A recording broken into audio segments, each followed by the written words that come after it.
Officer Marcus Brandt, a white cop in Carverton, slaps Dr. Aisha Coleman, a black woman in a pristine blazer, during a late-night traffic stop on a deserted downtown street, her luxury SUV gleaming under flickering lamps. He smirks, expecting her to crumble, but her icy stare unnerves him as a bystander's phone flashes. Then she whispers, "You'll regret this," and his gut twists. Little does he know, this split-second act ignites a firestorm that'll torch his career, his life, and everything he believes about power in this city. What's her next move? Before we dive in, where are you watching from? If you stand for justice, kicking back at arrogance, hit like and subscribe, because tomorrow's special episode is one you won't want to miss. Marcus Brandt gripped the steering wheel of his beat-up cruiser, the engine humming low as he tore down Carverton's silent downtown streets, the flickering lamps casting jagged pools of light across the cracked asphalt. His knuckles whitened, still buzzing from the sting of his open palm cracking across Dr. Aisha Coleman's face, a black woman who dared to step out of her sleek luxury SUV with a spine too straight for his liking. That slap had felt good, righteous even, a quick lesson for her type rolling through his turf. Carverton's gentrified, white enclave where he'd spent 10 years keeping the lines clear. Her pristine blazer, her polished shoes, her steady hands passing over that license, it all screamed money, confidence, things he figured didn't belong on someone like her in a place like this. Not at 2 in the morning, not on his watch. He'd pulled her over 10 minutes ago, clocking that shiny black sedan gliding past the boutique storefronts and overpriced cafes, a car too nice for this hour, too nice for the profile he'd built in his head. Suspicious, he'd told himself, flicking on the siren, though deep down it was her posture that set him off, the way she'd climbed out without a tremble, no hint of the deference he'd squeezed out of dozens of others with a glare or a shove. Black drivers didn't get to glide through here, not without his say, not without shrinking under his stare. She'd handed over her license, her fingers steady, her voice smooth as glass when she asked, "What's the reason for this stop?" "Officer?" No shake, no bow, just those dark eyes locking onto his like she had the right to question him. That's when the heat had flared up his neck, the itch to put her in her place, to remind her who ran these streets. "You don't ask me questions," he'd barked, snatching the card, her name blurring in his squint, Dr. Aisha Coleman, some fancy title he didn't care to clock. "Open the trunk, now." She tilted her head, calm as a statue, and said, "I'd like to know why." That did it. Her defiance, her refusal to grovel, it gnawed at him, a challenge to the order he'd enforced night after night, the one that kept Carverton Heights clean, kept people like her on the other side of the tracks where they belonged. He'd stepped closer, towering over her 5'6" frame, his 6'2" bulk casting a shadow across her face, and when she didn't flinch, didn't drop her gaze, he'd swung. The slap landed hard, a sharp clap that bounced off the empty storefronts, her cheek blooming red under the streetlight, and he'd smirked, waiting for the tears, the cowering he'd seen 100 times before. But she didn't break, didn't even blink, just stood there, her stillness a wall he couldn't punch through, her eyes slicing into him like she saw past the badge, past the gun, into the rot he kept buried. His smirk faltered, just for a second, a flicker of unease he shook off as some punk with a phone stepped out from the shadows, red dot blinking, filming the whole damn thing. Marcus didn't care. Let them record. It'd be another blip, another nothing that'd fade by morning. He'd yanked her wrists behind her back, the cold steel cuffs snapping tight, biting into her skin until faint red lines welled up against her dark complexion. She didn't cry out, didn't fight, just exhaled a soft breath so controlled it twisted his stomach, a sound that mocked his force without a word. "Resisting arrest," he growled, loud enough for the camera, his voice rough with the authority. He'd wielded 1,000 times, figuring it'd paint her as the problem. The criminal, not him, not the cop doing his job in a city that never blinked at a little roughing up. He shoved her toward the cruiser, the dented door creaking as he swung it open. Ignoring the punk's murmurs, the flash of that phone multiplying as another shadow joined, then another. 3, maybe 4 bystanders now, their whispers turning to shouts, but he brushed it off.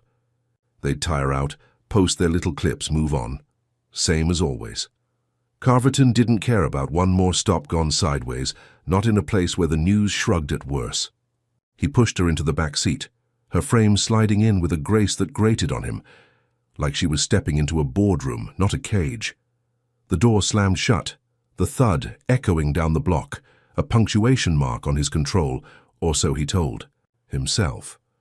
Circling to the driver's side, he slid in, adjusting the rearview mirror out of habit, ready to peel out and leave the gawkers behind. But then he caught her reflection, those eyes again, steady, unyielding, staring straight ahead, not at the floor, not at her cuffed hands, but through the glass, through him. A calm so deep it felt like a threat, and his fingers fumbled on the keys. A split-second stutter he covered with a cough. She was nobody, he told himself, just playing tough, waiting for her one call to some slick lawyer who'd bluster and fold. The engine roared to life and he gunned it, tires screeching as he tore away from the curb, the shouts fading into a dull hum, replaced by the crackle of the radio spitting routine calls, lulling him back into the rhythm of a night he thought he owned. 15 minutes later he rolled into the precinct lot, a squat brick bunker bathed in flickering sodium light, the air thick with exhaust and damp concrete. He hauled her out, gripping her elbow tighter than he needed to, dragging her up the chipped steps, her heels clicking with a precision that irritated him, a sound too sharp, too composed for someone in cuffs. Through the double doors he shoved her into the lobby, expecting the usual chaos, desk sergeants barking, phones ringing, drunks slumped in chairs. But the room went quiet, a hush so sudden it prickled his skin, every head snapping up, pens stalling over forms, coffee cups freezing, mid-sip. A dozen pairs of eyes pinned him, wide, unblinking, like he'd walked in with a ghost trailing behind him. He smirked, figuring it was just the cuffs, another perp in tow, nothing new. "Process her," he barked at the rookie behind the intake. Desk, a kid with a patchy beard and a nervous twitch shoving Aisha forward. Resisting disorderly the works. His voice bounced off the walls, filling the silence with his version of the truth, the one he'd spin to keep this clean. But the rookie didn't move, just stared, mouth half open, clipboard trembling in his hands. Marcus frowned, unease flickering again, sharper this time. Her silence louder than the room's, her posture unbroken, shoulders square, head high, not a speck of defeat in her. "What's the hold-up, Jensen?" he snapped, stepping closer. Towering over the kid, expecting him to jump. Jensen swallowed hard, shaking his head slow like he was waking from a daze. "That's Dr. Coleman," he muttered, voice barely a whisper, eyes darting between Marcus and the woman in cuffs. Marcus's smirk twitched, the name meaning nothing to him. Some activist, maybe, a local loudmouth he'd never bothered to track. He shrugged it off. Just another bleeding heart. Nothing he couldn't handle with a night in lockup and a fat fine she'd never pay off. But the air shifted, a chill creeping up his spine as an older cop coughed, shifting in his seat, avoiding. Marcus's glare while a third slipped out the back, phone to his ear, fingers trembling as he dialed. The precinct buzzed with a tension he couldn't place, a static that gnawed at his gut. He shook it off, chalking it up to adrenaline, the slap still buzzing in his veins. "Book her," he growled again, louder, shoving her toward the desk, figuring he'd shut them up, keep the night his. But the crowd outside swelled, their murmurs turning to shouts, a chorus of voices spilling through the precinct's cracked windows. He glanced out, saw phones flashing, red dots multiplying like fireflies, the clip already spreading, racking up views faster than he could count. 10,000, maybe more, in hours. He smirked again, thinner this time, telling himself it'd fade, just noise, nothing Carverton hadn't swallowed before. But Jensen's whisper hung in the air. Dr. Coleman. And Marcus's chest tightened, a flicker of doubt he couldn't shake. What the hell had he just stepped into? Marcus Brandt stood in the Carverton precinct lobby, the stale air thick with cigarette smoke and the tang of spilled coffee, his boots planted firm on the chipped linoleum as he shoved Dr. Aisha Coleman toward the intake desk. Her wrists, still, locked in his cuffs, bore faint red welts from where the steel had bitten into her dark skin, a mark he'd etched with a twist of satisfaction just 20 minutes ago on that deserted downtown street. The slap still echoed in his ears, a crisp, satisfying crack that had sent her head snapping sideways, her cheek flaring red under the flickering lamps. He'd expected her to crumple, to shrink like every other black driver he'd stopped in Carverton Heights over the past decade. But she just stood there, her icy stare cutting through him, her pristine blazer untouched by the scuffle. That defiance, that refusal to bend, had fueled his growl of resisting arrest as he dragged her here, figuring he'd bury her in paperwork and walk away clean. The precinct buzzed with its usual late-night hum, phones trilling, a drunk muttering, in the corner. But the second he pushed her forward, that hum died. Every eye in the room swiveled to him, pens hovering over forms, a sergeant's coffee cup stalling mid-sip, the rookie Jensen's clipboard trembling in his grip. Marcus smirked, thin and tight, assuming it was just the sight of another perp in tow, a routine he'd run 1,000 times. "Book her!" he snapped, his voice bouncing off the concrete walls, rough with the authority he'd built over 10 years patrolling these streets. Resisting, disorderly, throw in whatever sticks. He shoved Aisha again, her heels clicking. Sharp against the floor, her posture still infuriatingly straight, shoulders square, head high, not a speck of defeat in her frame. He figured the crew would nod, back him up, same as always when he brought in someone who didn't know their place. But no one moved. Jensen's mouth hung half open, his patchy beard twitching as he stared at Aisha, not Marcus, like she was the one holding the gun. The older cop by the coffee machine coughed, eyes darting to the floor, while another slipped out the back, phone pressed to his ear, fingers shaking as he dialed. Marcus's gut twisted, a flicker of unease he couldn't place, her silence louder than the room's, a weight pressing against his chest. "What's the damn hold-up?" he barked, stepping closer to Jensen, towering over the kid, expecting him to jump like he always did. But Jensen just shook his head, slow, dazed, muttering, "That's Dr. Coleman," like it was a prayer or a curse. Marcus's smirk twitched, the name still a blank in his head, some uppity type he'd never bothered to clock. He opened his mouth to snap again, to demand they process her, when the double doors banged open, a gust of damp night air flooding in behind Captain Elena Torres. Her broad frame cut through the frozen crowd, her boots stomping the linoleum, her face drained of color, but her eyes wild with a fury Marcus hadn't seen in his 5 years under her. She zeroed in on Aisha, then Marcus, and before he could blink, she was on him, her voice cracking like a whip. "You idiot, she's the chief of police!" The words hit like a sucker punch, air rushing out of his lungs, his knees locking as the room spun. "Chief of police, Dr. Aisha Coleman?" His world tilted, the floor shifting under his boots. This black woman, the one he'd pegged as a nobody, some lawyer or activist he could shove into a cell and forget, was Carverton's top cop. The one who signed his checks, who ran the whole damn department? No, that couldn't be right. Not in this city where he'd thrived on keeping people like her in check, where his badge had always been enough to silence questions. He'd seen the chief's name in memos, heard it in briefings, but never pictured this, never imagined. A black woman in a luxury SUV could hold that kind of power. His mind scrambled, grasping for footing, and he forced a laugh, brittle and sharp, spilling out before he could stop it.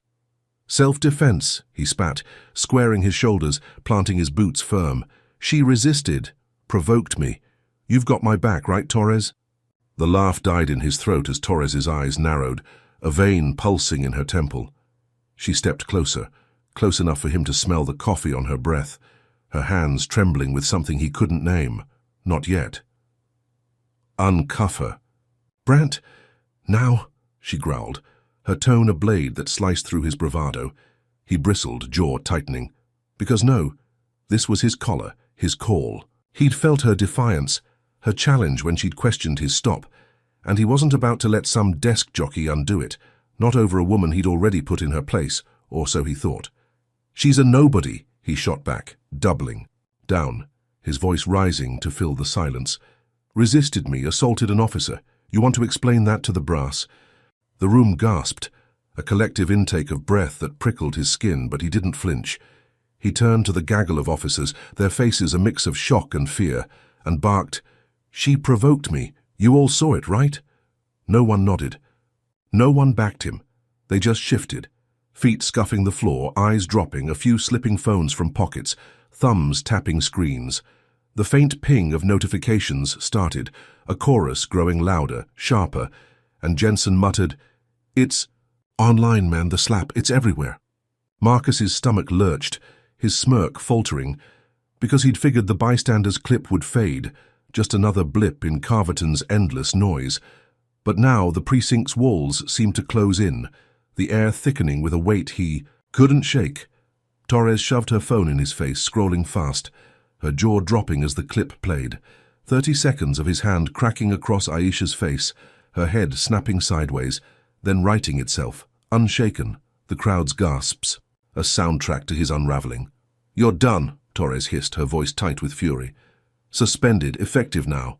She yanked a suspension order from her pocket, the paper crinkling as she slapped it against his chest, her knuckles white around the pen she'd used to sign it.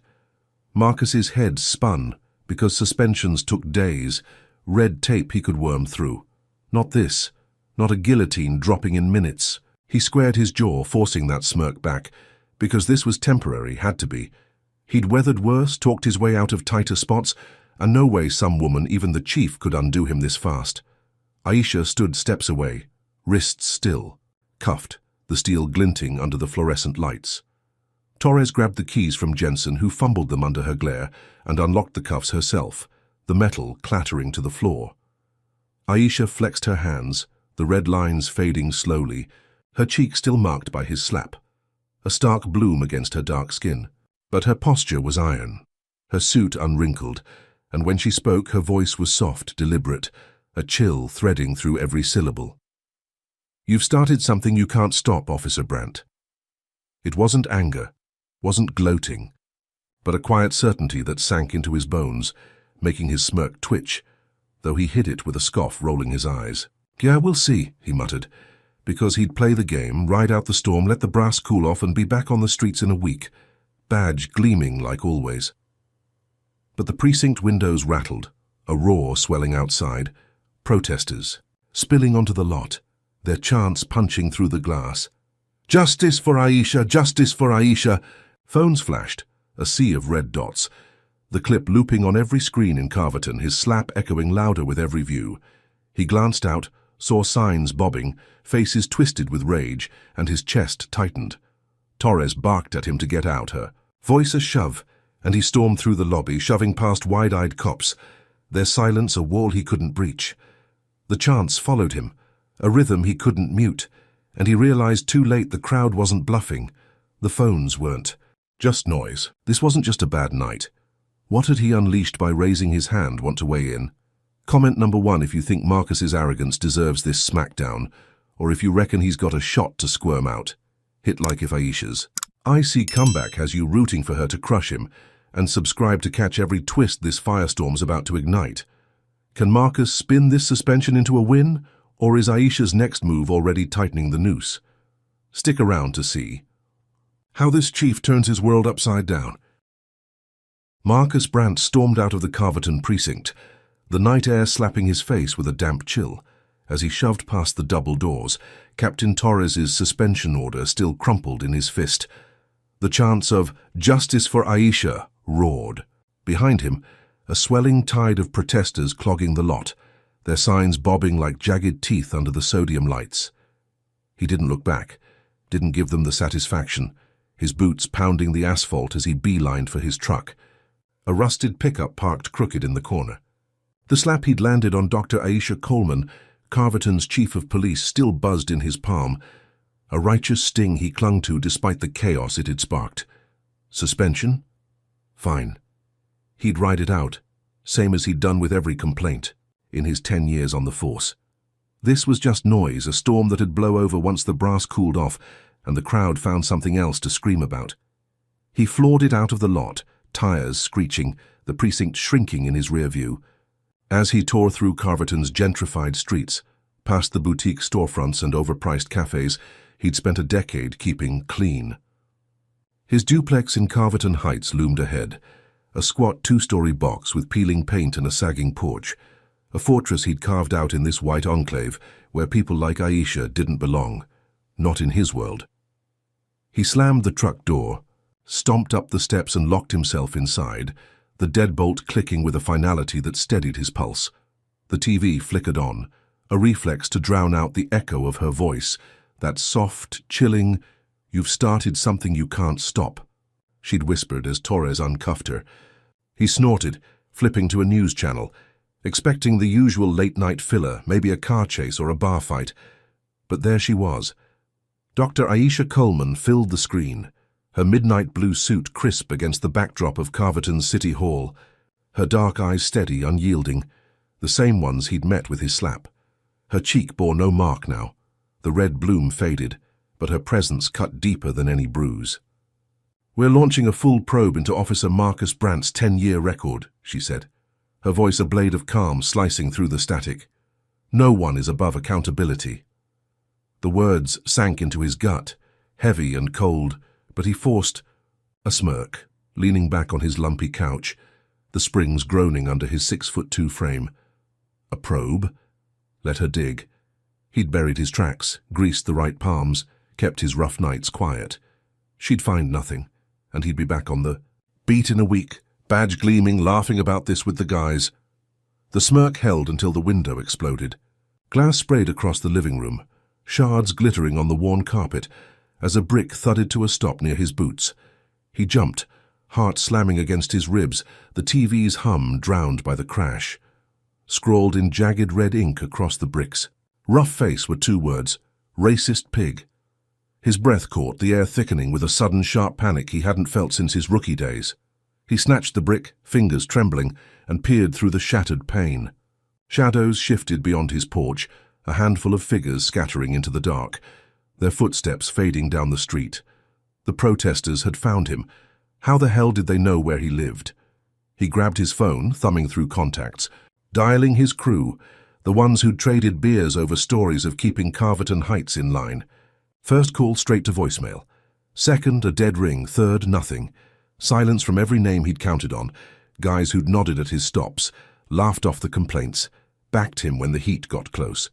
Now they were ghosts, leaving.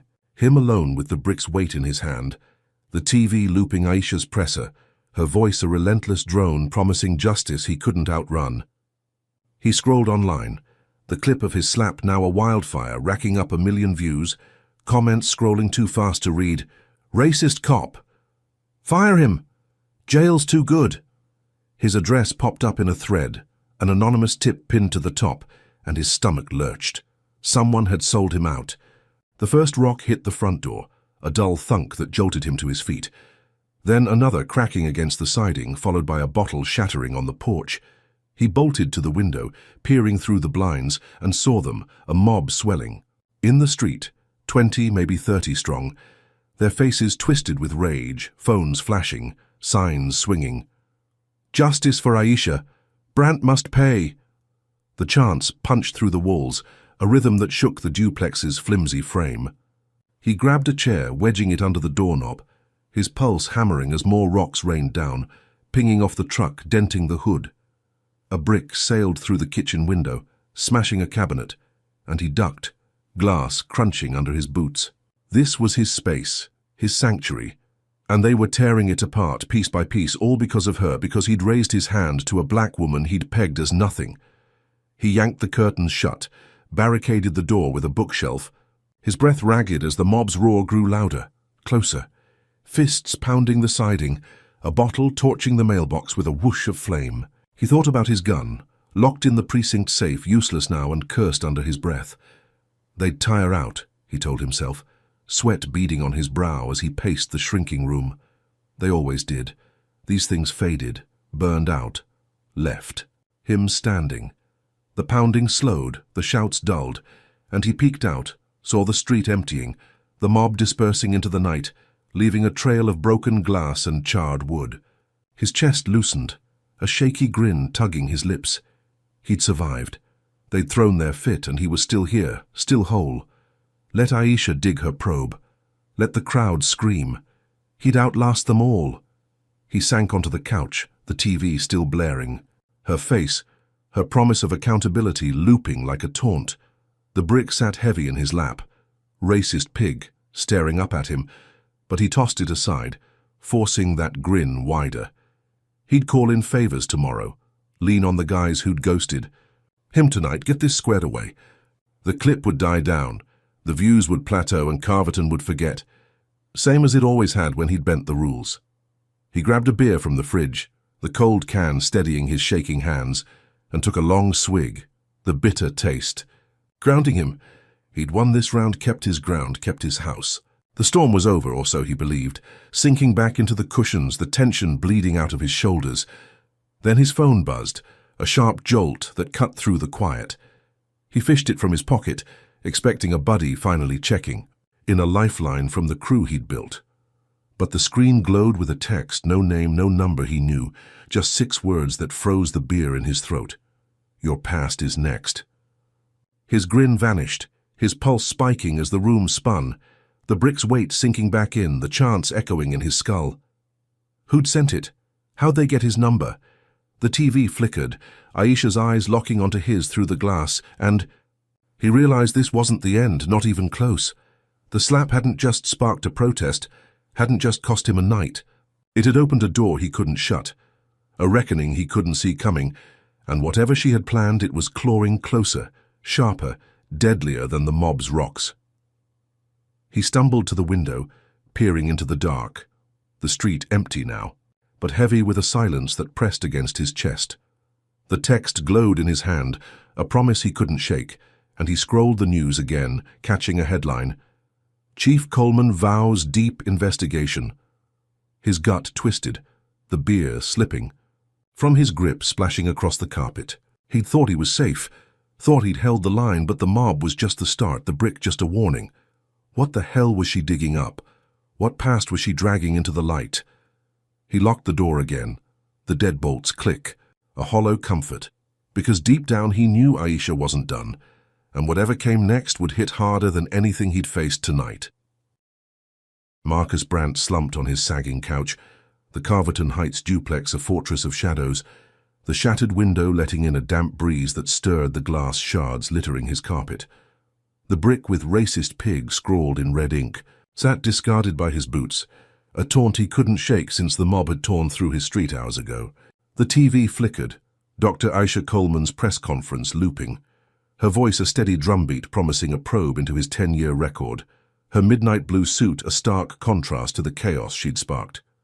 That slap he'd landed on her cheek, the one that had bloomed red under downtown's flickering lamps, still buzzed in his palm.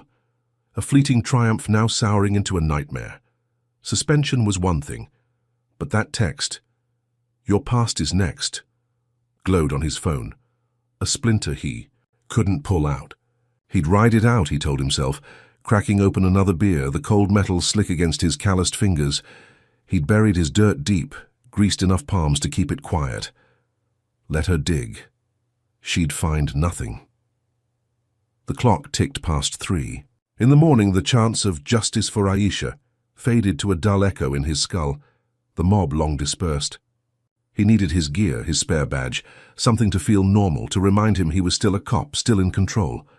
He grabbed his keys, slipped out the back, and drove through Carverton's empty streets, the gentrified enclave silent under a day, moonless sky. The precinct loomed ahead, a squat brick bunker bathed in sodium light, its lot deserted save for a stray cat slinking past the dumpster.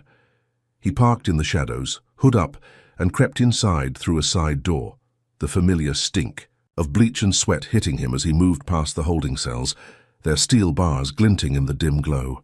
His locker was in the basement, a rusted box he'd stuffed with backup uniforms, a spare holster, a photo of him grinning at the academy 10 years back.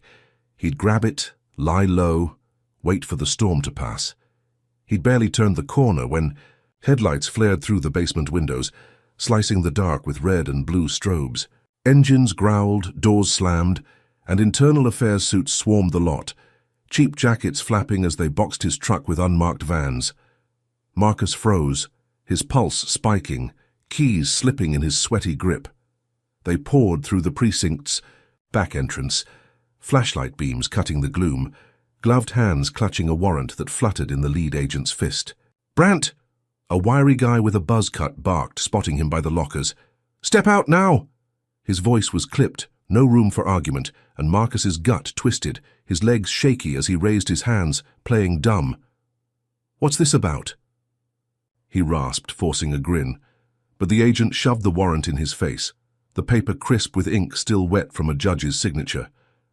They tore into his locker, crowbars prying the metal apart, spilling his gear across the concrete.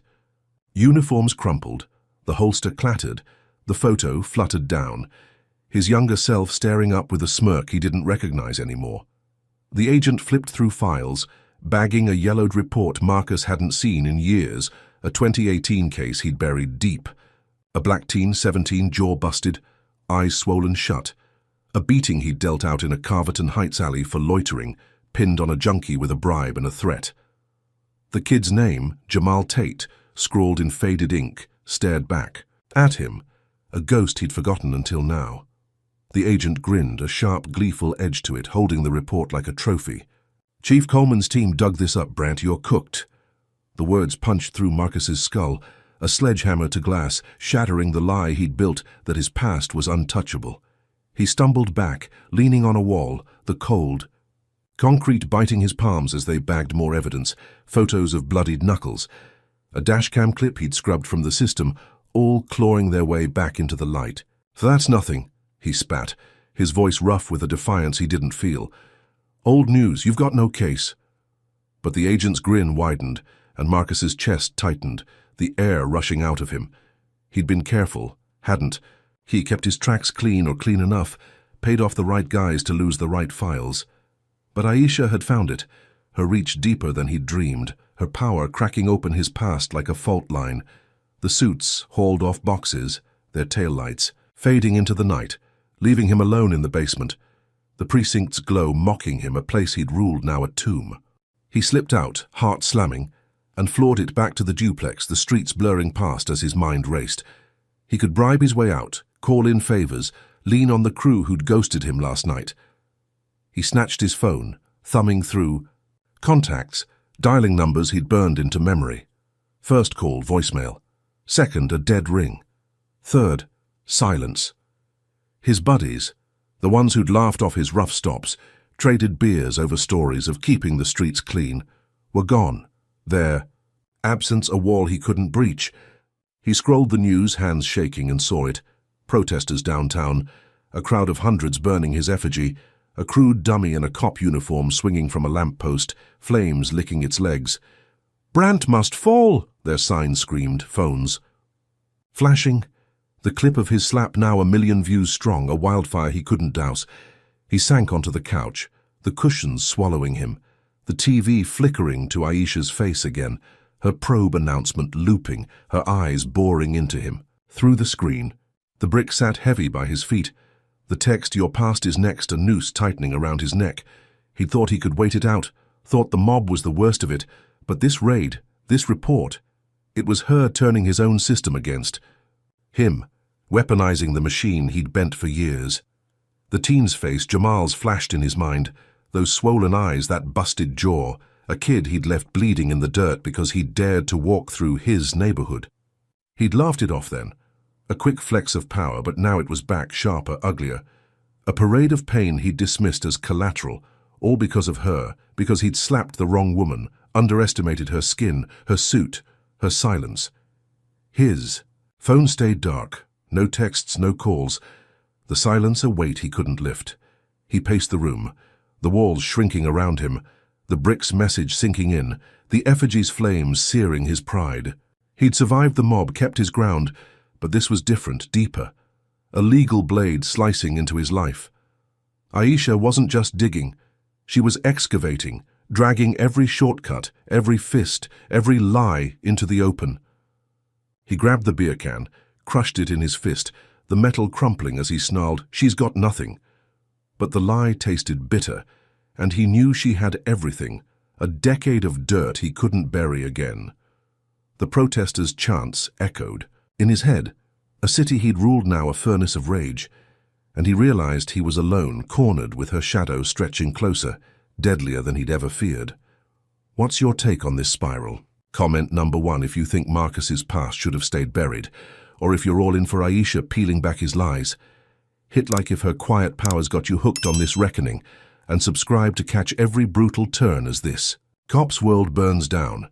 Can Marcus bribe his way out of this raid, Or is Aisha's next strike already locked and loaded? Stay tuned to see how deep this rabbit hole gets. Marcus Brandt slumped against the wall of his Carverton Heights duplex, the dawn light seeping through the shattered window, glinting off the glass shards strewn across his carpet. The internal affairs raid still burned in his skull. The image of that 2018 report, Jamal Tate's busted face, a ghost unearthed by Dr. Aisha Coleman's probe, clawing at his nerves. His phone sat silent, his crew's betrayal a weight he couldn't shake. The effigy of him burning downtown looping on the TV, flames licking a dummy in his uniform. The brick with racist pig scrawled in red ink mocked him from the floor, the text, "Your past is next," a splinter he couldn't pull out. Suspension was bad, the raid worse, but he wasn't done. He'd find a way out, claw back control, bury this storm like he'd buried every complaint in his 10 years on the force. He just needed help, a lifeline from someone who'd still take his call. He grabbed his keys, slipped out the back, and drove through Carverton's waking streets, the gentrified enclave stirring with early joggers and delivery trucks. His truck rattled, the dented hood a souvenir from the mob's rocks, as he headed for the industrial sprawl on the city's edge, a maze of rust and concrete where deals got done. Kyle Dunn waited there, his ex-partner, a wiry guy with a switchblade. Grin, who'd laughed off Marcus's rough stops, helped bury that 2018 beating with a wink and a beer. They'd been tight, a duo who'd bent the rules together, and Marcus needed him now, needed someone who wouldn't flinch at the heat Aisha had turned on him. He dialed Kyle from a burner phone, the call crackling through. "Meet me at the warehouse off 5th, he rasped, voice rough with desperation. "I'm in deep, need cover cash now." Kyle's voice came back low and steady. "Midnight, I'll fix it." A promise that steadied Marcus's shaking hands, a spark of hope in the dark.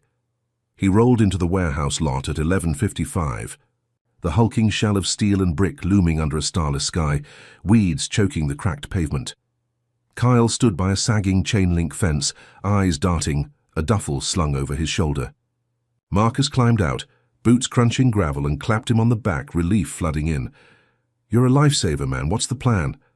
Kyle's smile was tight, off, his jaw twitching as he muttered, "Just get in your truck, I'll handle it." He dropped the duffel at Marcus's feet, a thud too heavy, too wrong, and before Marcus could ask, Kyle melted into the shadows, gone.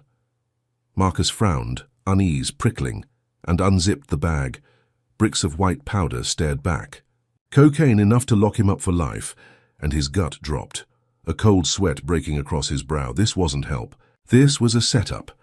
The sky erupted in red and blue, feds swarming from nowhere, tires screeching, agents in vests yanking him from the cab before he could bolt. Cuffs snapped tight, tighter than he'd ever snapped them, cutting into his wrists. As they shoved him to the ground, gravel biting his knees. "Daniel Brandt, you're under arrest for drug trafficking," a fed barked, voice clipped as cameras flashed, a live feed beaming his humiliation to every screen in Carverton. "It's not mine," he thrashed, yelling, his voice raw with panic. "It's a frame. Kyle set me up." But they didn't listen, didn't care, hauling him into a van, the doors slamming shut as the feed rolled, 2 million viewers watching. The ex-cop caught dirty, a headline too perfect to question. Hours later, he sat in a precinct cell, the concrete cold against his back, the stink of bleach and sweat choking him. The door clanged open, and there she was, Dr. Aisha Coleman, stepping in like she owned the place, her suit impeccable, her dark eyes carrying the weight of that slap he'd landed on her cheek days ago. She leaned close, her voice a whisper, threading through the chaos. "Confess your crimes, Marcus, or this gets worse." Her calm was a blade at his throat, her presence peeling back his defiance, but he sneered, clinging to the shred of pride he had left. "You've got nothing." "This is bullshit." She just nodded, stepping back, leaving him with a chill he couldn't name, her silence a promise he couldn't dodge. Morning came, and a slick lawyer in a cheap suit sprang him on bail, a technicality about the warrant's timing, a crack Marcus seized with a smirk creeping back. He walked out, sunlight stinging his eyes, strutting to his truck, free for a moment, gloating inside. Kyle's stunt had flopped, the drugs hadn't stuck, and Aisha's deal was a bluff. He'd turn this around, vanish if he had to, start over where her reach couldn't touch him. The precinct faded behind him. the city's pulse a distant hum, and he stopped at a gas station, fueling up, his chest loosening with every pump of the nozzle. He'd slipped her grip, beaten the frame up, outsmarted the chief who'd thought she could break him. That slap, that split-second act was losing its bite, or so he believed, leaning against the truck, the gasoline's sharp scent grounding him. His phone buzzed, a news alert jolting him upright, and he tapped it, expecting more protest noise, the same tired chants of justice for Aisha, but the screen froze his breath. Kyle Dunn's face staring back, pale, lifeless, a grainy shot from a ditch off Route 12. "Officer found dead," the headline blared. "Suicide note blames Brandt." His hands shook, the words searing into him. A note claiming Marcus had forced Kyle into corruption, threatened his life, pushed him to plant the drugs and end it all. A lie so neat it fit the Fed's story like a glove, pinning him not just for trafficking but for blood. The phone slipped, clattering onto the asphalt, and he stood there, pump nozzle dripping, the world spinning. This wasn't suicide. This was murder staged. A counterpunch so vicious it crushed his fleeting win, leaving him framed twice over. He snatched the phone, scrolling fast, the news anchor's voice clipping through. Anonymous sources confirm. Dunn's note names Marcus Brandt as the mastermind. Protesters swelled again, their signs sharper now. Murderer Brandt must fall. His gut twisted, a hot flush crawling up his neck, because Kyle hadn't cracked, hadn't turned Judas on his own. This was her Aisha, her promise ringing true. This gets worse, her money or her power flipping the script, turning his one ally into a ghost. He'd walked out on bail, smirked at her whisper, thought he'd won, but she'd been steps ahead, orchestrating this, her reach a noose he couldn't slip. The gas pump clicked off, gasoline pooling under his boots, and he realized he'd never been free, not for a second, just a pawn in her game, her justice a tide he couldn't outrun. He jumped into the truck, engine roaring, tearing out of the station. The city blurring past as his mind raced. He was a fugitive now, wanted for drugs, for murder, all sparked by that one moment, that slap against her dark skin he'd thought would bend her, break her. But it was breaking him, piece by jagged piece. He floored it past Carverton's limits, headlights slicing the dark, knuckles white on the wheel because he couldn't stay, couldn't face her next move in a city she'd turned against him. The news looped in his head, Kyle's dead eyes, the note's lies, the camera's flash, and he knew she'd orchestrated it all. Her suit pristine, her silence a weapon sharper than any shout. He'd thought he could wait it out, thought the storm would pass, but it wasn't passing, it was growing. Fueled by her, by the chief he'd underestimated, and whatever came next would hit harder, deadlier, a trap he couldn't see but couldn't escape. Marcus Brandt gripped the steering wheel of his rusted truck, the engine coughing as he tore past Carverton's city limits, the skyline fading into a smudge of sodium light in his rear view. The gas station's news alert still seared his vision. Kyle Dunn's lifeless face, that stage suicide note pinning him for murder and drugs, a frame-up so tight it squeezed the air from his lungs. His brief taste of freedom after bailing out on the trafficking charge had soured into a nightmare. Dr. Aisha Coleman's whisper, "This gets worse," ringing true with every mile he put between him and the city she'd turned against him. That slap he'd landed on her cheek, the one that had sparked this firestorm, haunted him now. A split-second act against a black woman he'd thought he could break, but it was breaking him, piece by jagged piece. He was a fugitive, hunted by feds, branded a killer, all because he'd underestimated her, the chief of police he'd pegged as a nobody. He drove 2 hours, knuckles white, the highway stretching into a potholed ribbon of asphalt, flanked by dense pines, his mind a frantic blur.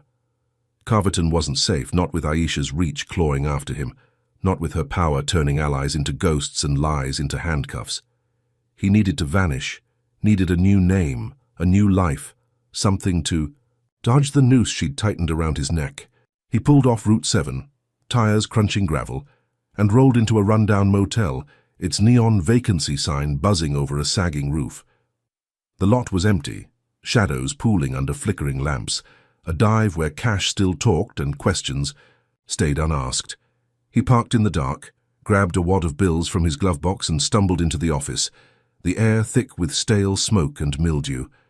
A grizzled clerk, face creased like old leather, barely glanced up, sliding him a key for $20. Room 6, the guy grunted. No ID, no hassle, just what Marcus needed to disappear. The room stank of damp carpet and regret, a single bulb flickering over a lumpy bed, the walls stained yellow from years of neglect. He locked the door, slumping. Against it, chest heaving as the adrenaline bled out. He'd made it, slipped off the grid, free to think, to plan. He dialed a number from memory, a shady ex-cop named Ray he'd met years back, a guy who forged IDs, moved people, bent laws for cash. Ray picked up, voice gravelly. New name, new life, $5,000. Meet me in 2 days. Marcus seized it, a smirk tugging his lips as he sank onto the bed, the springs groaning under his weight. He'd outsmarted her, beaten her probe, her frame-up, her city. The viral clip, the chance, the brick through his window, they'd fade into echoes he'd leave behind. Exhaustion pulled at him, but not enough to dull the smug spark inside. He'd turned the tide, or so he believed. He flipped on the motels. Ancient TV, volume low, the screen crackling to life with news of Carverton's chaos. Protests swelled, news vans clogging streets, his face plastered on every billboard. Murder suspect Brandt on the run, the headline a brand he couldn't scrub. He clicked it off, grin widening, because they'd never find him here. Not in this nowhere hole, not with Ray's help. He leaned back, eyes drifting shut, certain he'd won this round until a creak snapped him awake, the clerk's voice muttering outside, too close, too sharp. He crept to the window, peering through grimy blinds, and saw the guy pacing, phone pressed to his ear, glancing at Marcus's truck. His stomach knotted, a prickle of wrongness he couldn't shake, and then the clerk's words cut through the glass. Yeah, it's him. Room 6. Recognition hit like a fist, the clerk's face sharpening in the dim light. A black man, late 30s, a scar above his brow. Someone Marcus had roughed up years ago. A traffic stop turned ugly. A night in 2016 when he'd slammed the guy against. His car cuffed him for resisting, laughed it off as the guy bled on the pavement. This wasn't random, this was memory, revenge in every syllable, turning his hideout into a trap. Headlights flared, engines growled, and the lot exploded with SWAT, black vans screeching in, boots pounding dirt, rifles glinting as they surrounded the motel. A megaphone blared, "Marcus Brandt, come out, hands up." His heart slammed, panic, flooding him because he'd been so close, so sure. But Aisha's shadow stretched even here, her justice hunting him through the very people he'd crushed. He grabbed his keys, snatched a chair and smashed the back window, glass shattering as he dove out. Bullets ripping through the door, a hot sting grazing his arm, blood soaking his sleeve. Pain seared, but he ran, stumbling into the woods behind. Branches clawing his face, breath ragged as flashlight beams swept the dark, their shouts fading into a dull roar. He'd escaped, barely, chest burning, arm throbbing, the motel a shrinking speck through the trees. He staggered deeper, pine needles crunching under his boots, thinking he'd made it. Slipped her grip again when headlights pierced the gloom ahead, a pickup rumbling to a stop. 3 figures climbed out, leather jackets, shaved heads, eyes, glinting in the night, and Marcus froze, his gut twisting. He knew them, a white supremacist gang he'd tipped off to raids years back, let slide on petty busts, a favor banked for a day like this. The leader, a barrel-chested guy with a swastika, tattoo curling up his neck, stepped forward, a grin splitting his face. "Brandt, you look like hell, feds after you." Marcus forced a nod, panting, blood dripping from his arm. "Yeah, they're framing me.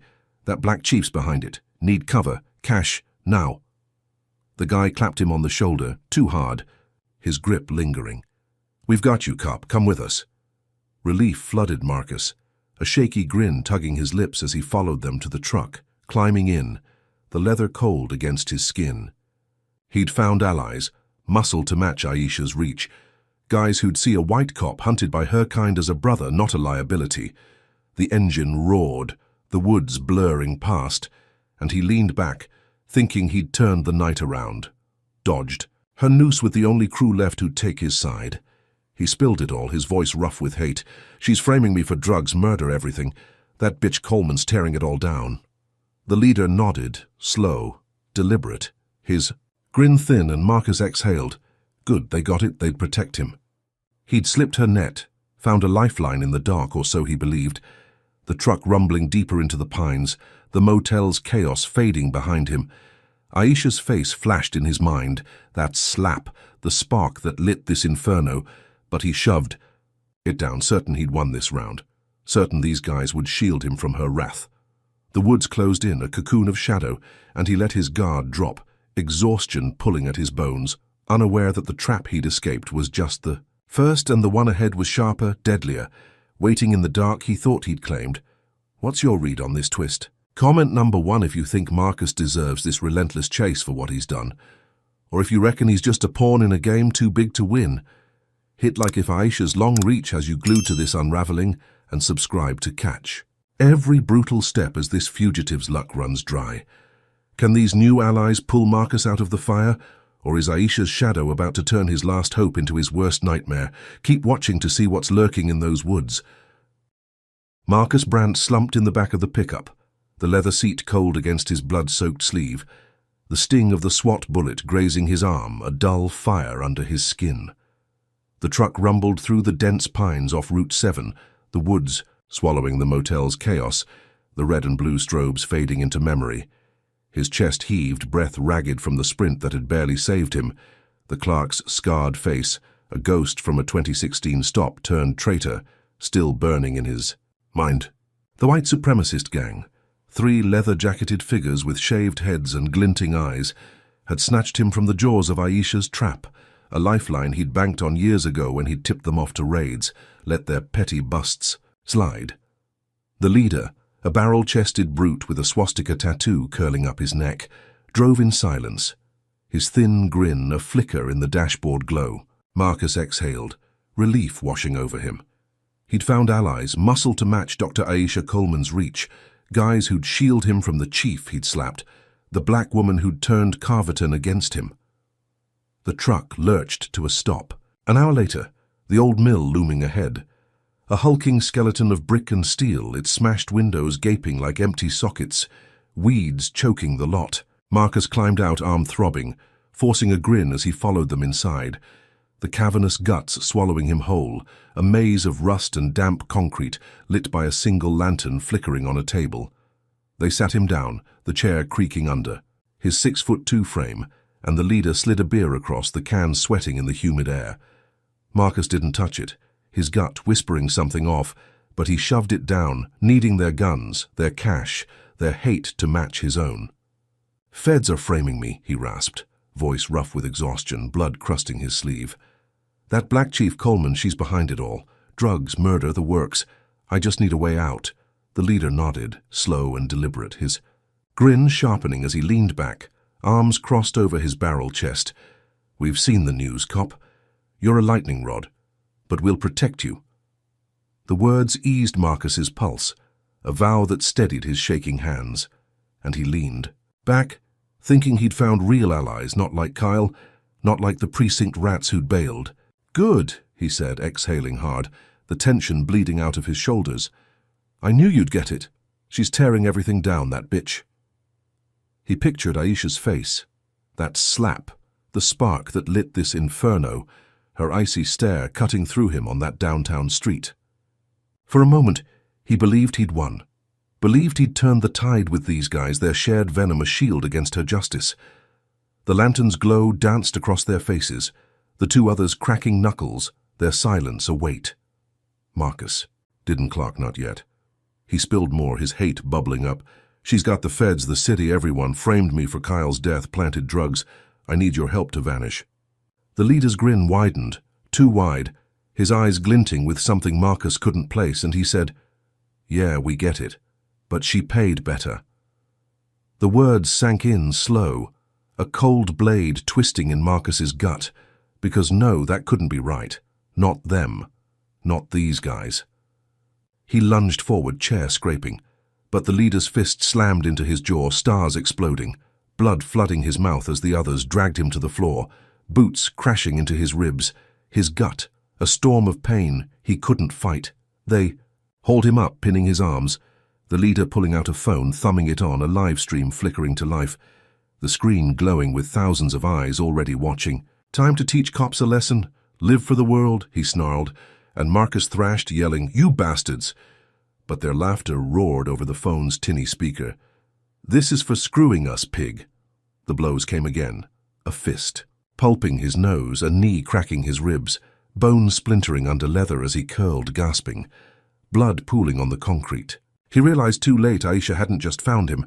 She'd bought him, turned his own hate against him, her money flipping the script, making him the punching bag for a cause he'd fed. The stream rolled, views hitting 5 million. Comments, scrolling, "Beat him down." Justice now.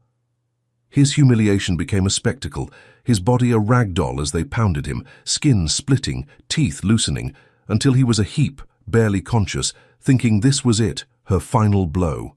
But they stopped, the leader spitting on his crumpled form, the others tossing him out the back like trash, a heap in the dirt, alive, barely.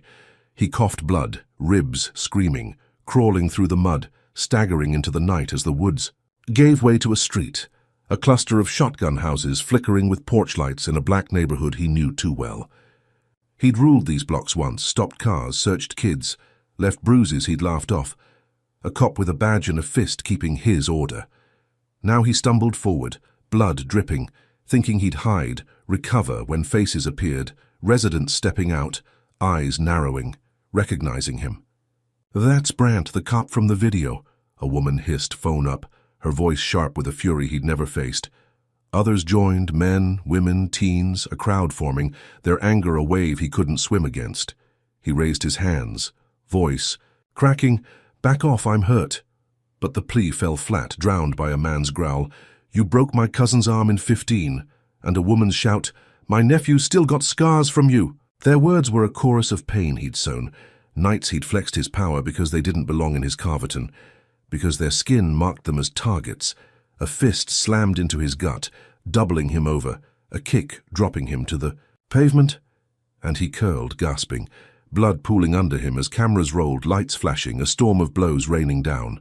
He'd thought he'd slipped Aisha's grip, found a shield in the gang, but she'd turned them against him, handed him to the very people he'd terrorized, her justice a mirror reflecting every sin he'd buried. He choked on blood, vision, blurring, the crowd a wall of rage he couldn't breach, their phones capturing every groan, every plea. He'd laughed at their pain once, smirked as he'd cuffed them, but now they towered over him, a kingdom of vengeance he'd built with. Every swing of his baton, all sparked by that slap, that one moment he'd misjudged her. The mill's beating had left him broken, but this was worse, a reckoning he couldn't outrun. Their fists and feet a rhythm of retribution he'd never imagined. He curled tighter, thinking they'd tire, that he'd survive, but the crowd swelled, their rage a furnace fed by years of his cruelty.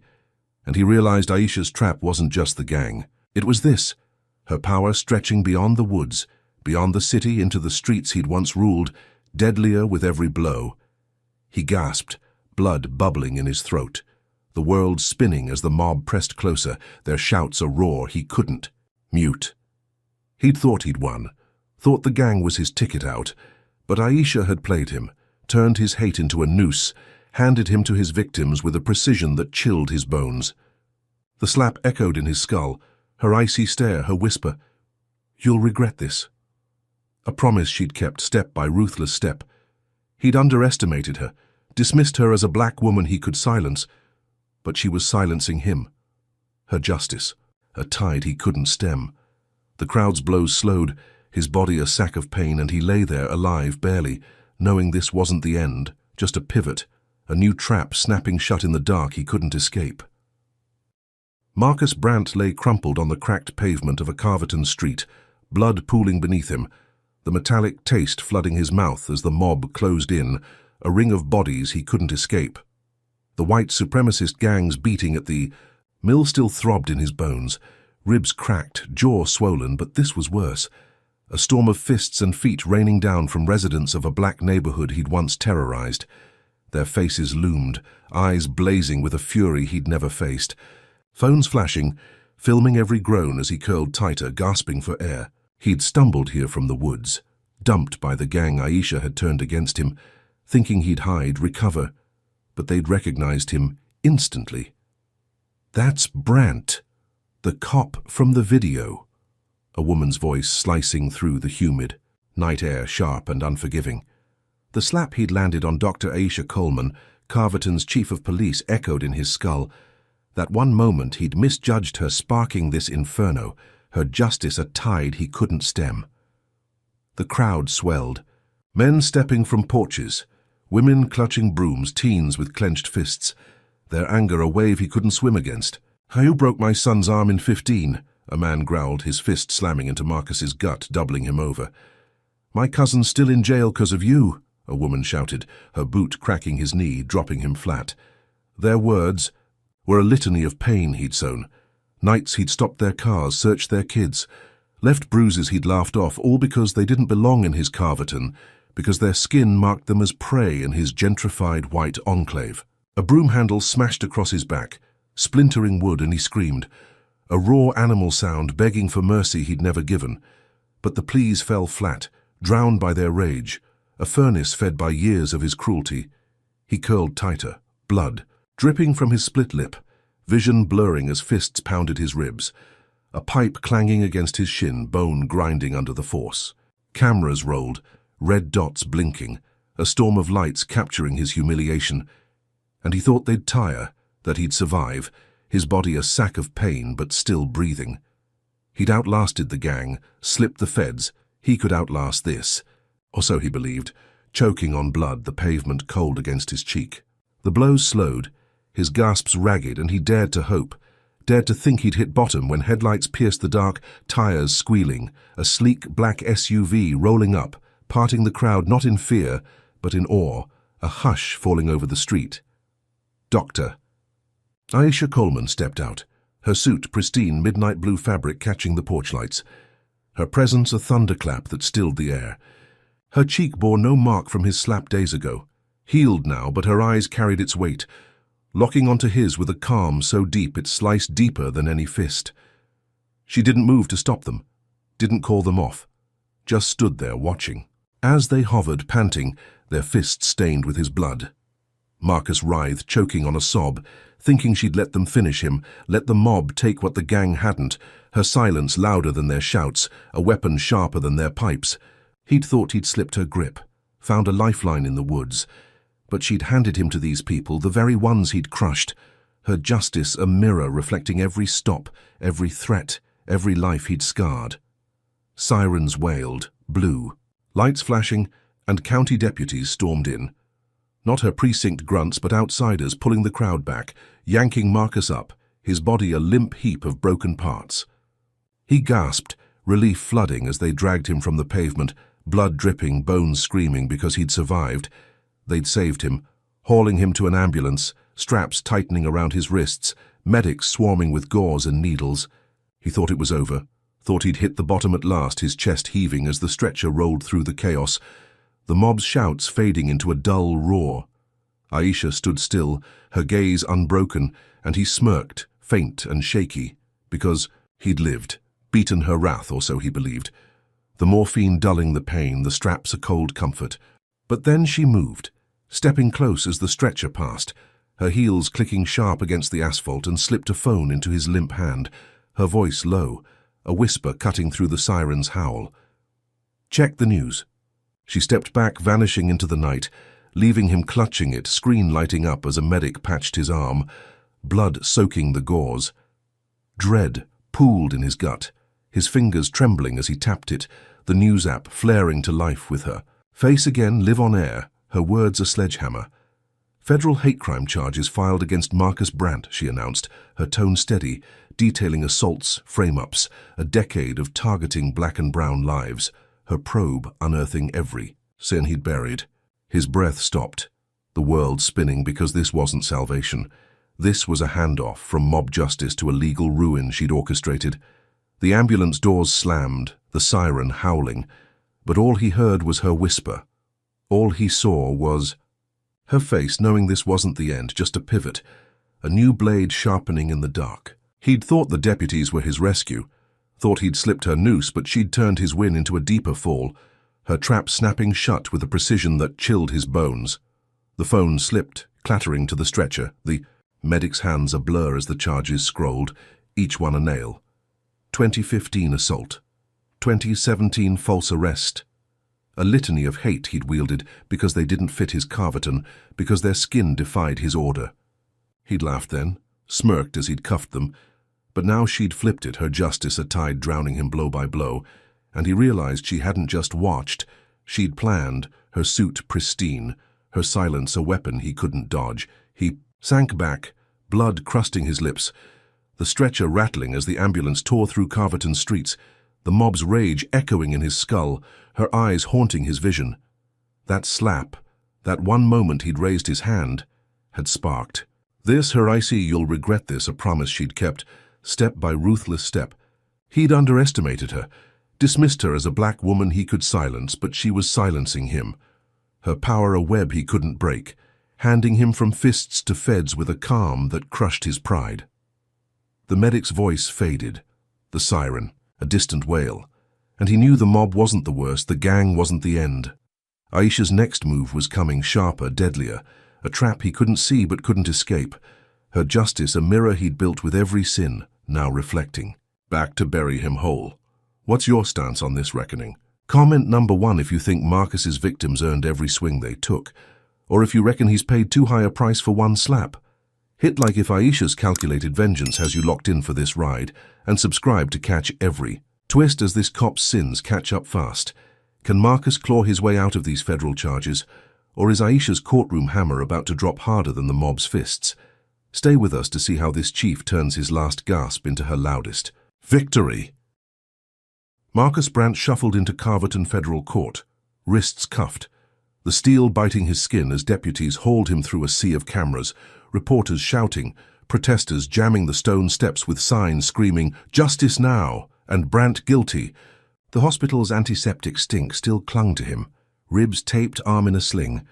The mob's beating a dull ache under morphine's haze, but the real pain was the phone Dr. Aisha Coleman had slipped him, its screen glowing with her voice announcing, "Federal hate crime charges, a decade of targeting black lives unearthed by her probe."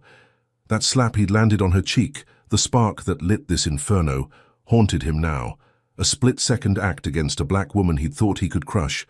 Not the chief of police who'd turned his world to ash. The courthouse loomed, a towering slab of grey stone and glass packed with bodies. Every seat filled, eyes boring into him as he sank into the defendant's chair, suit wrinkled, hair greasy, a shadow of the cop he'd been. The trial kicked off fast, a meteor storm swallowing Carverton, the air buzzing with tension that pressed against his skull. His lawyer, Hargrove, a slick weasel with a fake tan and a cheap tie, leaned close, breath hot with coffee. "Plead not guilty. We'll spin the slap as heat of the moment, self-defense. They've got no legs." Marcus nodded, a smirk creeping, back faint and shaky, because he'd talked his way out before, twisted truth into knots juries ate up. This was just a bigger stage, a game he could win. He stood, voice steady. "Not guilty." The words ringing out. A lifeline he gripped, tight, imagining the doubt he'd sow, the cracks he'd widen. That video, the slap cracking across Aisha's face, was bad, sure. But context was king, and he'd play the victim. The cop pushed too far. Not the monster they painted, not the racist they screamed he was. For a moment, he believed it. Believed. He'd flip this, walk free, maybe even sue for defamation. Turn Aisha's crusade into his comeback. The prosecution moved like a machine, their case a wall he couldn't climb, but he clung to Hargrove's spin, his smirk holding as the room hushed, every breath held when Aisha took the stand. Dr. Aisha Coleman, chief of police, stepped up, her suit a blade of midnight blue, her posture steel, her cheek healed, but her presence a wound he couldn't dodge. She swore in, her eyes locking onto his, not with hate, not with triumph, but with a cold, unyielding clarity that made his smirk die, a surgical precision that sliced through his bravado. This wasn't personal, this was methodical, and she was the scalpel. Her testimony carved him open, voice calm, precise, recounting the stop, his snarl, "You don't belong here." The slap, her silence, every detail a brick in a fortress he couldn't breach. Then the videos rolled. Not just the viral clip looping 5 million views, but a decade of footage Hargrove hadn't prepped him for. Precinct cams caught him slamming a black teen into a hood in 2016, his fist cracking the kid's nose, a smirk curling his lips as blood pooled. Dashcams showed him cuffing a sobbing Latina woman in 2018, her pleas ignored as he planted a baggie in her purse, chuckling to the radio static. Each frame was a nail, each word from Aisha a hammer. This wasn't one night. It was a pattern, a system he exploited. The witnesses followed, a parade he couldn't stop. The kid from 2020, jaw still crooked, voice trembling as he recounted, Marcus's baton breaking his arm, the shopkeeper from 2019, eyes hollow, detailing a frame-up that cost him his store. Their scars were his signature, a legacy he'd buried, now dragged into light by her team, her power, her will. He squirmed, sweat beading on his brow, the jury's faces hardening, eyes narrowing as the clips played, the voices echoed. "Do something," he hissed to Hargrove, his voice a rasp. But the lawyer just shrugged, pale, outmatched, his spin crumbling under the weight of proof. Aisha wasn't guessing, wasn't bluffing. She had stacks of it, complaints he'd silenced, reports he'd twisted, all unearthed by her probe, her reach stretching back to every night he'd flexed his badge because they didn't fit his Carverton, because their skin defied his order. Hargrove flailed, calling character witnesses who didn't show, cops who'd ghosted him, their silence a wall he couldn't breach, leaving Marcus's defense a hollow shell, a whisper against her roar. The prosecution rested, and the jury deliberated, a clock ticking in his skull, each second a weight he couldn't lift. He paced in his mind, clinging to one last hope. They'd see his side, the cop under pressure, not the villain she'd painted. It didn't take long hours, not days, and they filed back, faces stone, the foreman standing tall, guilty, assault, hate crimes. The words were a thunderclap, his chest caving, his smirk vanishing as the room spun, deputies shifting closer. He'd expected a fight, a chance, not this, not a rout, but he grasped at straws, sentencing, a light slap, probation maybe, a year tops, because he was a cop, ex-cop. They'd go easy, they always did. He forced a grin, glancing at the judge, a black woman, mid-50s, hair pulled tight, eyes sharp, a face he didn't know, didn't clock until she spoke. "Marcus Brandt," she said, her voice a gavel before it fell. "Your actions targeted a community, abused a badge. 25 years. The gavel cracked down, the number a sledgehammer, no parole, no mercy. And his vision swam, knees buckling as the courtroom erupted, cheers from the gallery, cameras flashing. 25 years. This wasn't light. This was a tomb. A sentence he'd never dreamed. A fall he'd never braced for. And he looked to Aisha, still on the stand, her nod subtle, final. A signal more was coming. The judge's eyes glinted, a detail clicking too late. She'd been mentored by Aisha, shaped by her, a web he'd missed, and the deputies grabbed his arms, dragging him out, his suit snagging, his world collapsing under a weight he couldn't lift. He stumbled, boots scuffing the marble floor, the crowd roaring, "Justice for Aisha!" A chant that drowned his gasps, his pride, his everything. The slap replayed in his skull, her icy, "You'll regret this." A promise she'd kept step by ruthless step, from the viral clip to the mob's fists, now to this, a courtroom hammer he couldn't dodge. He'd thought he'd spin it, walk, free, but she'd turned his game against him. Her probe a blade slicing through his lies, her witnesses a chorus he couldn't silence. He'd underestimated her, dismissed her as a black woman he could break, but she was breaking him, publicly. Undeniably, her power a tide he couldn't stem, her suit pristine, her silence a weapon he couldn't match. The deputies shoved him into a holding cell, the steel door clanging shut, the echo bouncing off the concrete walls as he sank to the bench, blood crusting his lips, ribs screaming with every breath. The trial spun in his head, the footage, the faces, the judge's voice. 25 years a chain he couldn't shake. He'd ruled Carverton's streets, bent its rules, laughed at its complaints. But now he was nothing, a convict in a wrinkled suit, his badge a memory, his freedom ash.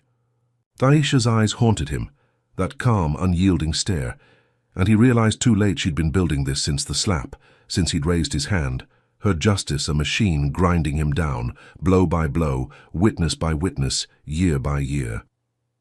He'd thought he'd survive, thought he'd win, but she'd flipped it all. Her nod a signal this wasn't the end, just a pivot, a deeper trap snapping shut in the dark he couldn't escape.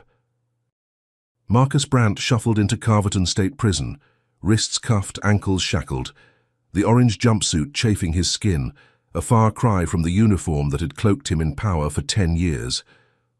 The steel gates clanged shut behind him, a hollow boom echoing off the concrete tiers, his ribs still tender from the mob's beating, his arms scarred from the SWAT graze, the 25-year sentence, a chain he couldn't shake. Dr. Aisha Coleman's shadow loomed, her federal hate crime charges, her probe, her judge's gavel slamming down 25 years, no parole, all sparked by that slap he'd landed on her cheek, a split-second act against a black woman he'd thought he could crush. Not the chief of police who'd crushed him instead.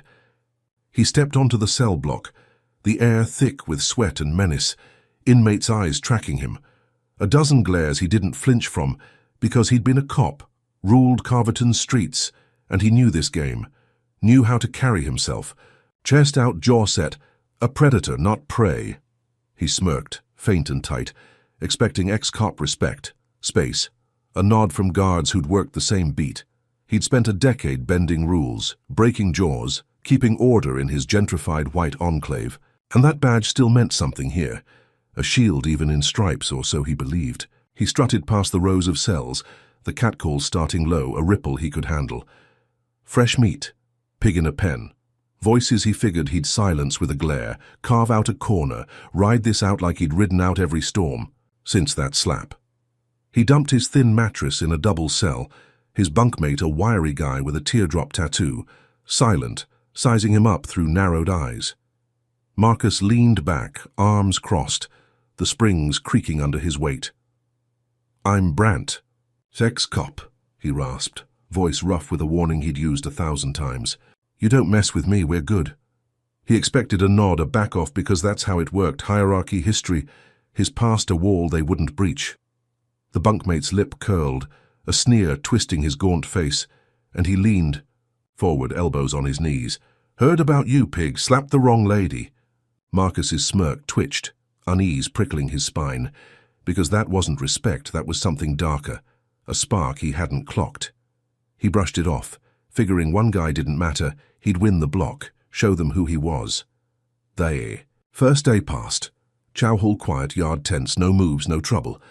Letting him think he'd settled in, taken control, his strut holding as he paced the concrete, eyes sharp, shoulders square. He'd ruled streets.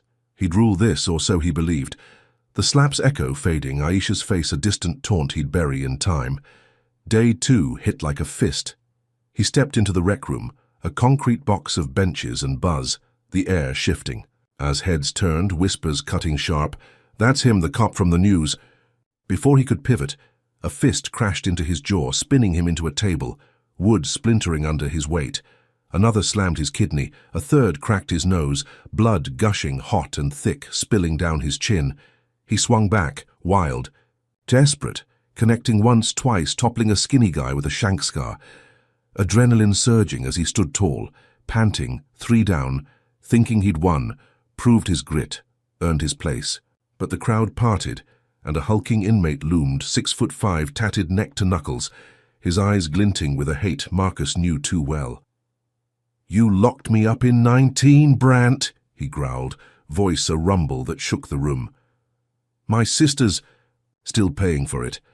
The blows came again, faster, harder, a storm he couldn't weather, boots stomping his ribs, fists pulping his face, bone cracking under the force. He curled, gasping, blood pooling on the concrete, the room a blur of orange and hate, because these weren't random. These were his arrests, his stops, his victims, black men, brown men, men he'd cuffed, beaten, framed, now free to repay every bruise, every lie. He realized the block wasn't his, it was theirs, a kingdom of vengeance he'd built with every swing of his baton, all sparked by that slap, by Aisha's face on every TV, her justice a beacon calling them to settle scores. Guards broke it. Up, batons swinging, dragging him to the infirmary, his body a map of pain, blood crusting his jumpsuit, the hulking inmate's glare a promise of more etched in his skull. He spat blood, snarling at the guard hauling him, a stocky black man with a buzz cut. "Get me protective custody now." His voice rasped, a demand he'd wielded 1,000 times, because ex-cops got that. It was protocol, a shield he'd earned. The guard leaned close, breath hot, his eyes narrowing with a recognition that sank Marcus's gut. "Remember Moss, 2017. You choked me at a stop, called it resisting." Memory flashed, a night he'd laughed off, another nobody he'd crushed, pinning the guy to his car, knee on his neck, smirking as he wheezed. This nobody smirked back now, a glint of triumph in his stare. "Coleman's reforms axed PC for dirty cops. You're Gen Pop, Brandt. Deal with it."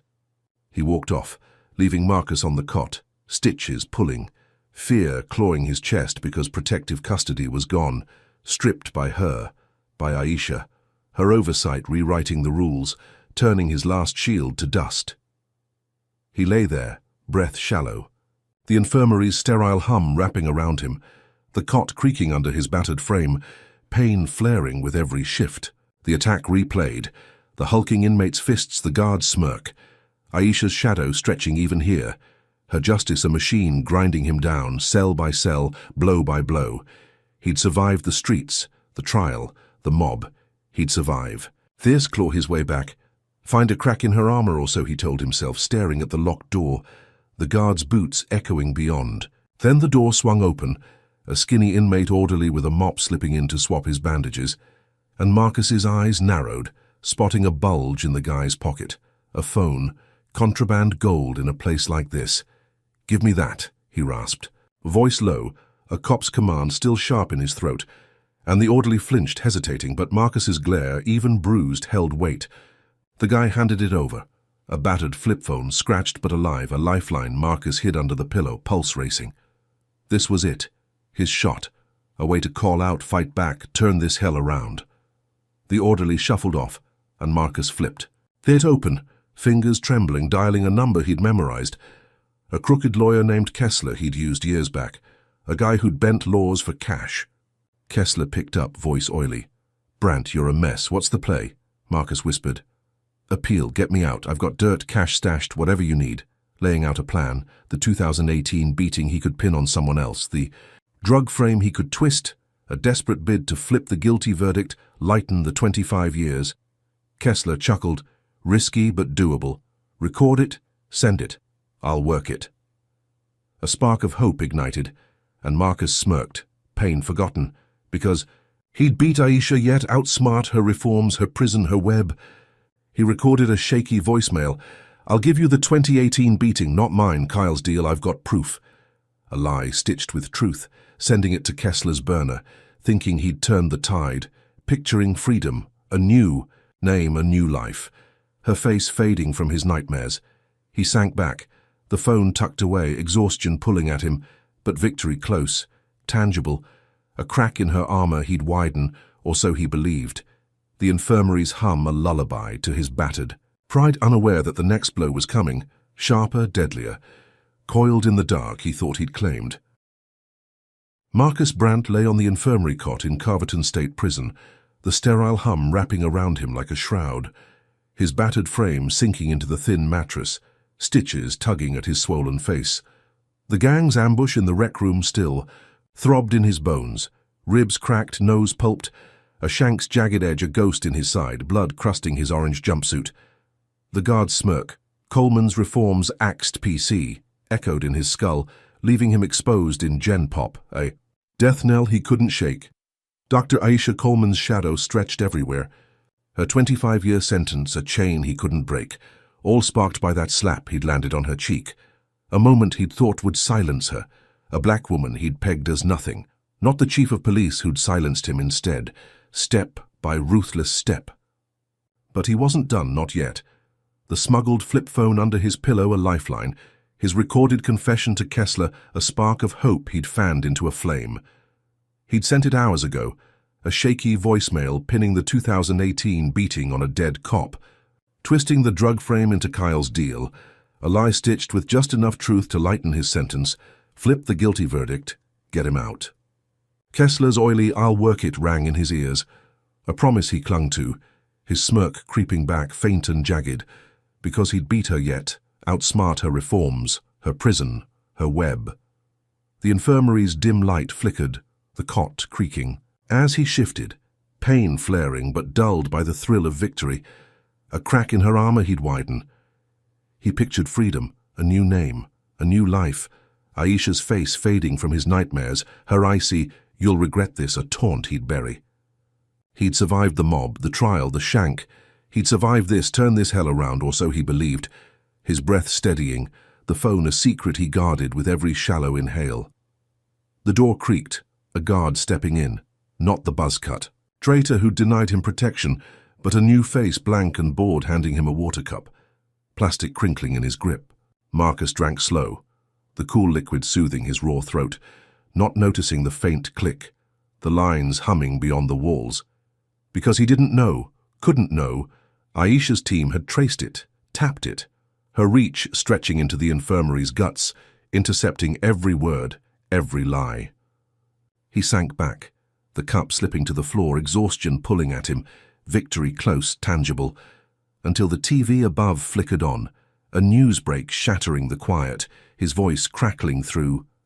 "I'll give you the 2018 beating, not mine. Kyle's deal. I've got proof."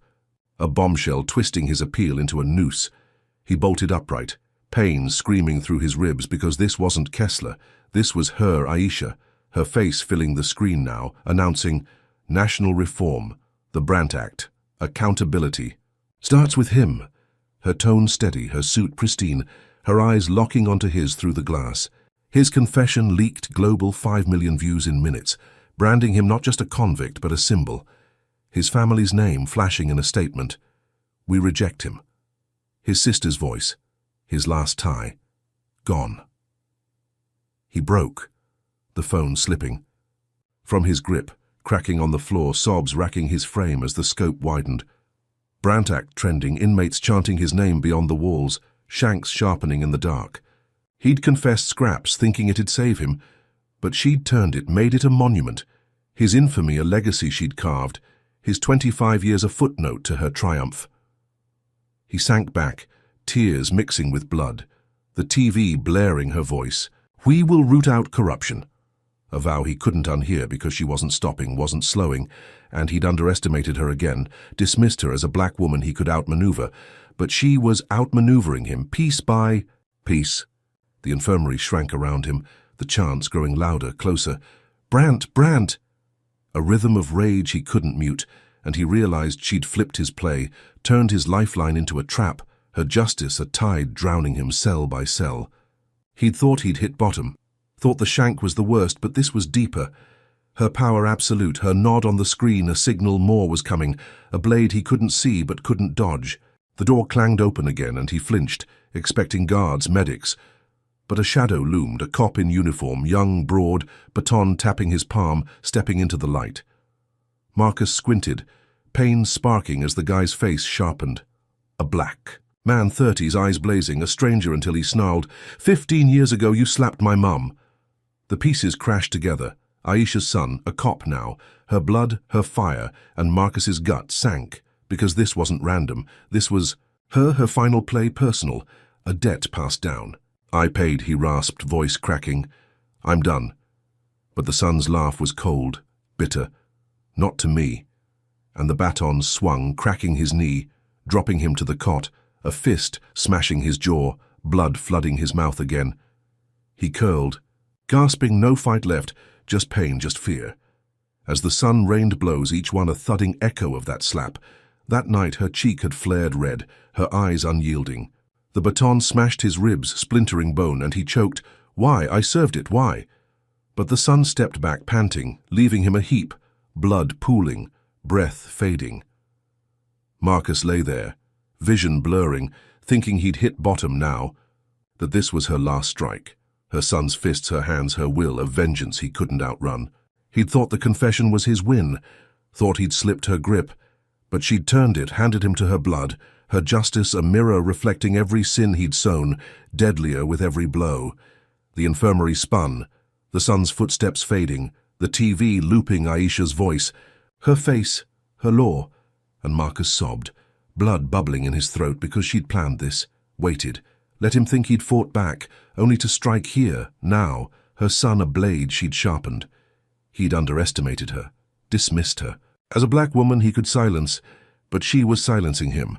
Her power a web he couldn't break, her suit pristine, her silence a weapon he couldn't match. The gang's shanks, the mob's fists, the fed's charges, they were prelude. This was personal, a reckoning he couldn't dodge, and he knew she wasn't done. Not yet. Her nod, a signal the next trap was coming, sharper, darker, coiled in. The shadows he thought he'd claimed. He lay there, shattered, breath shallow, the sun's blows a rhythm he couldn't outrun. Aisha's justice a tide drowning him blow by blow, year by year, a ruin he couldn't escape. Marcus Brandt limped out of Carverton State Prison's gates, the steel clanging shut behind him, a hollow echo swallowed by the dusk air 15 years into his 25-year sentence. His once broad frame had withered, grey hair thinning, scars crisscrossing his skin from shanks and fists, the gang's relentless ambushes a gauntlet he'd crawled through day by brutal day. Dr. Aisha Coleman's shadow had never faded, her Brandt Act a chain around his name, her leaked confession, a brand that turned every inmate against him, her sons beating in the infirmary a personal scar that throbbed with every step. That slap he'd landed on her cheek, the spark that lit this hell, haunted him still. A moment he'd thought would break her, a black woman he'd dismissed as nothing, not the chief of police who'd broken him instead, her justice a tide, drowning him slow, relentless, absolute. The parole board had stamped good behavior on his file, a hollow laugh because good behavior was cowering, taking it, living when he'd wanted to die, and they'd cut him loose early, unexpected, shoving him out with a bus ticket and a warning, "Don't come back." He blinked in the sun, 53, free or so he thought, shuffling into Carverton's sprawl, the air sharp with a freedom he didn't trust. His jumpsuit swapped for a thrift store jacket, a duffel slung over his shoulder. He kept his head. Down the city's pulse, distant, unfamiliar, rebuilt in her image. Her reforms a wall he'd never breach. Aisha was still out there, still chief, her statues rising in parks, her legacy cemented while he was ash. A footnote to her triumph. He'd vanish, fade into some nowhere town, a shadow no one would chase, or so he planned, stepping off the bus. In a rundown district, the streets narrower, the buildings sagging under years of neglect. Dusk fell and he cut through an alley, a shortcut to a flop house, damp brick walls closing in, boots scuffing puddles, thinking he'd made it, slipped her grip at last, 15 years enough to dull her blade. A figure stepped from the dark, tall, broad, a cop's silhouette, baton tapping his palm, and Marcus froze, instinct flaring, his gut twisting because this wasn't random, not here, not now. The guy moved fast, slamming him against the wall, the brick biting his back, breath. Hot as he snarled, "You don't remember me, do you, Brandt?" Marcus squinted, pain sparking as the baton pressed his throat, the face sharpening. A black man, 30s, eyes blazing, the same glare he'd faced in the infirmary 15 years ago. 15 years back, you slapped my mom, ruined us. The guy growled, and the pieces crashed together. Aisha's son, now a lieutenant, her blood, her fire, a cop grown into her shadow. "I paid," Marcus rasped, voice cracking. "I'm done." But the son's laugh was cold, bitter. "Not to me." And the baton swung, cracking his knee, dropping him to the wet pavement, a fist smashing his jaw, blood flooding his mouth. Again. He curled, gasping, no fight left, just pain, just fear, as the sun rained blows, each one an echo of that slap. That night her cheek had flared red, her eyes unyielding. A fist pulped his nose, bone splintering, and he choked. "Why?" "I served it, why?" She emerged then, Aisha stepping from the alley's mouth, silver-haired now, her suit sharp midnight blue catching the streetlight's flicker, her presence a thunderclap that stilled the air. "Justice evolves, Marcus," she whispered. Voice, a blade cutting deeper than the baton, her calm a weight he couldn't lift. The sun's blows stopped short, Marcus gasping, alive, barely, blood pooling beneath him. And he thought it was over, thought he'd survived her last strike, her son's fists, her hands, her will, a vengeance he couldn't outrun. But then cops. Swarmed not her precinct grunts, but city badges, cuffing him tight, yanking him up, his body a sack of broken parts, and he squinted, confusion swirling through the pain, because this wasn't arrest. This was something else, something sharper. The son stepped back, panting, wiping blood from his knuckles, and Aisha's gaze held steady, no hate, no glee, just certainty as his vision dimmed, his heart slowing, the alley swallowing him. A cop barked, "Marcus Brandt, you're under arrest." And he rasped, "For what?" Blood bubbling in his throat, the answer a sledgehammer he didn't see coming. "Murder," the cop snapped. "Lieutenant Coleman's suicide, staged, pinned on you."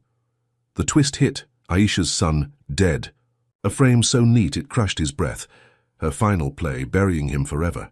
He choked, vision blurring, the cuffs biting as they dragged him to a van, the alley spinning, Aisha walking off, Carverton's hero, her silver hair glinting under the lamps.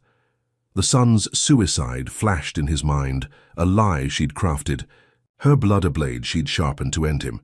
Cops planting evidence he couldn't fight, a new murder rap locking him in a life sentence he couldn't dodge. He'd thought parole was freedom, thought 15 years had dulled her grip, but she'd waited, planned. Let him taste the sun only to strike now. Her justice a circle closed, her power absolute, unyielding. The van doors slammed, the engine roaring, but all he heard was her whisper.